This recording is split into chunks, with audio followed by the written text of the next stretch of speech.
துல்லியமாக தாக்கும் அரக்கன். ஹேமர் குண்டுகளை பயன்படுத்தின இந்தியா.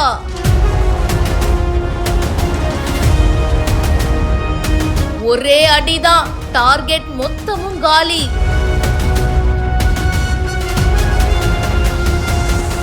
ஆபரேஷன் சிந்தூர் தாக்குதலுக்கு ஹேமர் குண்டுகளை யூஸ் பண்ணிருக்காங்க அப்படின்னு கூறப்படுது.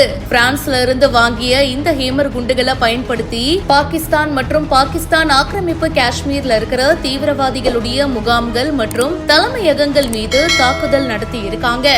பாகிஸ்தான்ல இருக்கிற 9 பயங்கரவாத முகாம்களை ரஃபேல் ஜெட் விமானங்கள் ஸ்கால்ப் ஏவுகணைகள் மூலியமா தாக்கி இருக்கு அப்படின்னு கூறப்படுது.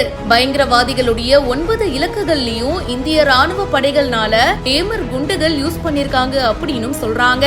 ஹேமர் அப்படின்றது பாத்தீங்கன்னா ஏவர உயரத்தை பொறுத்து 50 இருந்து 70 கிலோமீட்டர் வரம்புல இருக்கிற இலக்குகளை தாக்கும் திறன் கொண்ட ஒரு துல்லியமான வழிகாட்டப்பட்ட ஸ்டாண்ட் ஆஃப் வெடி மருந்து. ஹேமர் குண்டு சுத்தியல் போல ஒரே அடியில குறிப்பார்த்து அடிச்சா பாதிப்பு கடுமையா இருக்கும். AASM அப்படின்னு சொல்லப்படுற ஆர்மெண்ட் ஏர் சோல் மாடுலர் அப்படின்னு அழைக்கப்படும் ஹேமர் குண்டு தான் இது குறைஞ்ச உயரத்துல இருந்து தாக்குதல் நடத்தவும் ஆழமான தாக்குதல் நடவடிக்கைகள் அப்படின்னு இரண்டிலையும் சிறந்து விளங்கும் வகையில வடிவமைக்கப்பட்டிருக்கு. கூடவே இதுல நிறைய விஷயம் இருக்குங்க.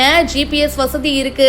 அப்புறமா மேம்பட்ட துல்லியத்துக்காக இமேஜிங், இன்ஃப்ராரெட் மற்றும் டைனமிக் இலக்குகளை கட்டுப்படுத்துவதற்காக லேசர் ஹோமிங் அப்படின்ற அம்சங்களையும் கொண்டிருக்கு. வெதர் கண்டிஷன் எப்படி இருந்தாலும் இதை யூஸ் பண்ணலாம் அப்படின்னு சொல்றாங்க.